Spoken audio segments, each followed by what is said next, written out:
Вітаю на каналі Смакуй!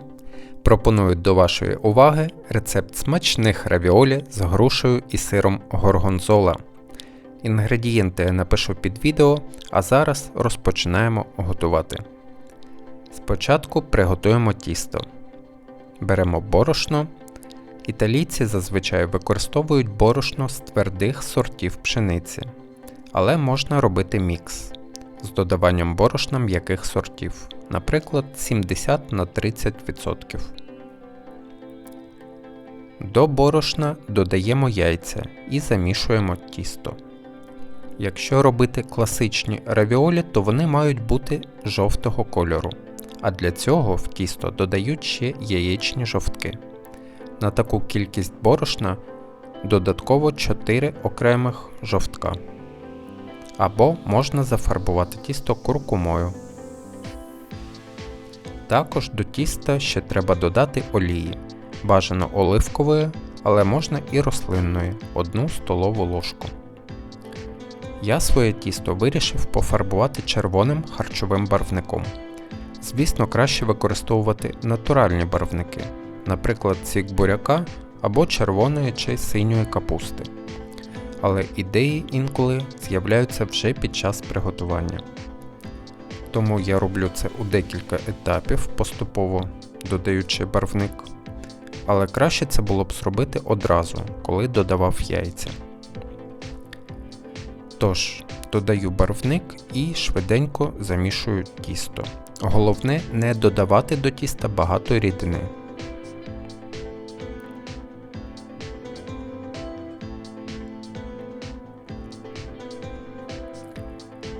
Тісто замісили і відправляємо на півгодини до холодильника відпочивати у харчовій плівці.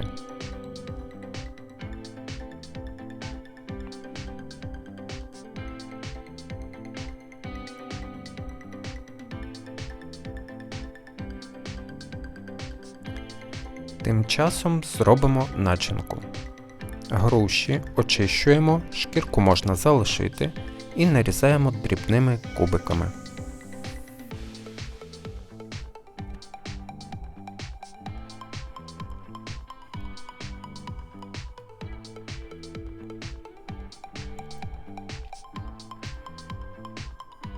На пательні розтоплюємо 2 столові ложки вершкового масла і закидаємо груші разом зі смачною спецією.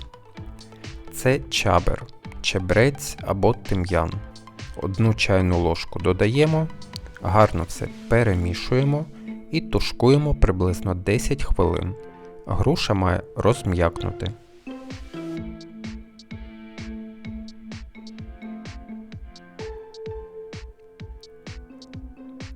Наступним додаємо сир з пліснявою, це може бути горгонзола або будь-який інший. І продовжуємо тушкувати ще 2-3 хвилини, щоб сир повністю розтопився і поєднався з грушею до однорідної маси. А зараз вогонь вимикаємо і охолоджуємо. Тепер потрібно, щоб сир знову трохи затвердів, але вже з грушами, і мав би пастообразну форму. Це і буде наша начинка. А ми повертаємось до тіста, дістаємо його з холодильника і розкочуємо качалкою якомога тоньше. Настільки тонко, щоб крізь тісто можна було читати газету.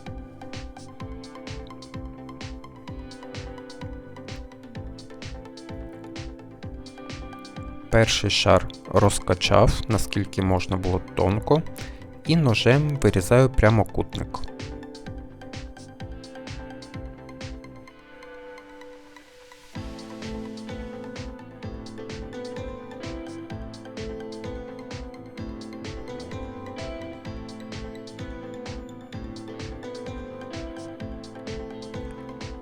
Викладаю на нього начинку по чайній ложці.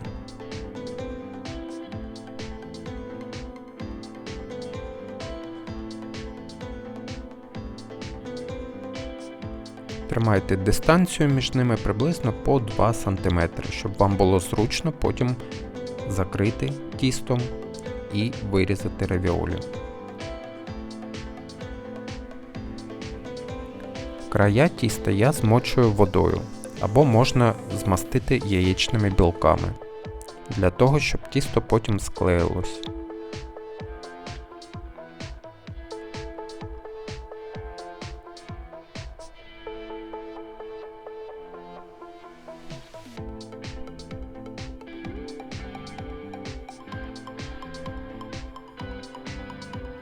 Края змочив і зараз згортаю цей прямокутник навпіл, накриваючи начинку другою половиною тіста.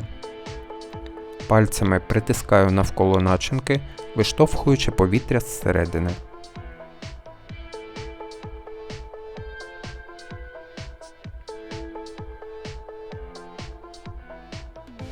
І тепер ножем обрізаю зайве тісто, формуючи гарні равіолі. Перевірте, щоб всі края були щільно закриті, щоб начинка не витекла. Ставимо каструлю з водою на вогонь. Як вода закипить, додаємо сіль і можна капельку олії додати. І у киплячу воду закидаємо равіолі. Варяться вони швидко, приблизно 3 хвилини. Як закиплять, вони зазвичай вспливають, 3 хвилини варите і можна вже подавати. Перед подачею рекомендую посипати равіольки пармезаном тертим. Якщо сподобався рецепт, ставте вподобайку, пишіть коментарі і підписуйтесь на наш канал. Всім смачного!